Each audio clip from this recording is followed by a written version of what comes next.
Hi Taylor Swift, my name is Ariana Zamora and today I'll be teaching you a little bit about medical terminology. Let's start off with some basics. First, we're going to start off with a root. Now, what is a root? A root is a main part of a medical term, and all medical terms have a root. Root words usually indicate a body's part or a system. A combining form is the root plus combining vowel.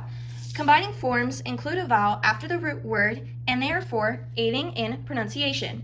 Some examples of this is flex/o, which is that combining vowel, and that means to bend. Immune with that combining vowel, and that means protection. And the last example is cis with that combining vowel, and that means to cut. A suffix completes the term, and it is a word ending. Now, suffixes usually indicate a procedure, condition, disorder, or disease. Some examples of suffixes are er, which means one who, osis, which means condition, and fusion, that means coming together. And notice how they all have that dash in front of the suffix to indicate that it does go at the end of the word. A prefix is something that goes at the beginning of a term, and it usually indicates the location, time, or number. Some examples of prefixes are hypo, which means deficient, peri, which means surrounding, and hyper, which means excessive. Notice how these all have a dash at the end of the term to indicate that it is a prefix. Now, let's put a word together. First, you're going to start with the prefix, then you're going to go with the combining form, and you'll add the suffix at the end. Now remember, not every term has a prefix, but all terms will have a suffix. First, we're going to start with the root burs. Now this means bursa, and we're going to add the suffix itis, which means inflammation. This creates bursitis, which means inflammation of the bursa. Let's put together another word. We're going to start out with the prefix dis, the root phage, and the suffix ia. Now the prefix means bad, the root word means swallow, and the suffix means abnormal condition. Together, this all means difficulty in swallowing. Let's do one more word together. First, we're going to start out with the root ner, which means nerve, and we're going to add the suffix tomi, which means process of cutting. But oh wait, the suffix doesn't start with a vowel. That's when we would move this up and add the combining vowel to make it a combining form plus suffix. And altogether, this means surgical division or dissection of a nerve.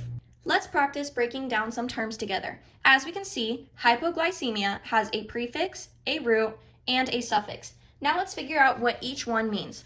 Hypo means deficient, glyc means sugar, and emia means blood. Altogether, this means deficient amount of sugar or glucose in the blood. Let's practice another one together. We have arthroscopy. So as you can see, there is no prefix, there is a root with that combining vowel, making it a combining form, and we have a suffix. Now let's figure out what this term means. Arthur means joint, and scopy means process of visual examination. So altogether, this means process of a visual examination of the internal structure of a joint using an endoscope. Now this is a great example of why you should always know the definition as well as what the actual term means, because if you just look at what the term means, it does not always give the exact full definition. The third term to break down is scoliosis. So scoli means curved, and that is that root word, and the suffix osis means abnormal condition. So altogether, scoliosis means an abnormal lateral curvature of the spine.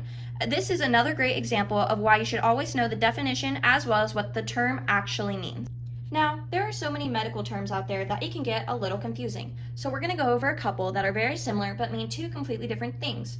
First, we're going to start off with mic, which means fungus, and something very similar to that is myo, which means muscle. Even though they are only one letter off, they mean two completely different things. Bi, which is a root plus that combining vowel, meaning it's a combining form, and that means life, and a prefix bi means two. Make sure not to get those definitions mixed up.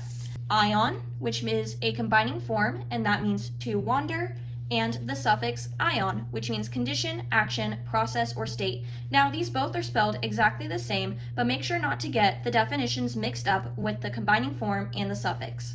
Let's go over a couple more words that can get a little confusing. As you can see, we have gram, graph, and graphy, which are all suffixes and they're only a couple letters apart. Gram means a picture or record. Graph means a machine for producing or recording. Graphy means a process of producing a picture or recording. Example for gram: electrocardiogram.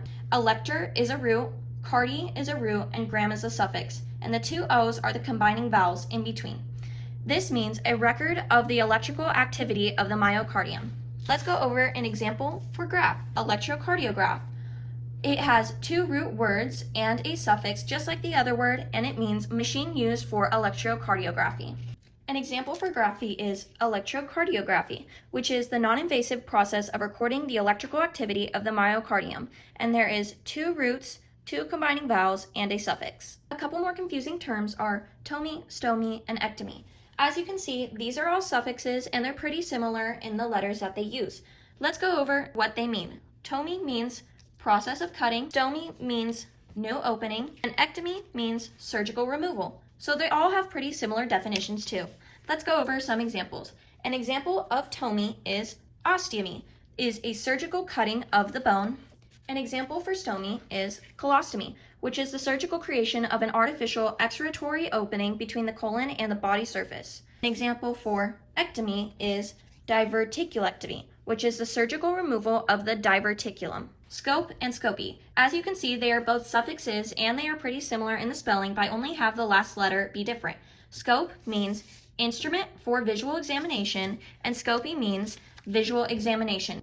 A good example for scope is laryngoscope, which is instrument for examining the larynx. A term that uses scopy as a suffix is laryngoscopy, which is the visual examination of the larynx and vocal cords using a laryngoscope.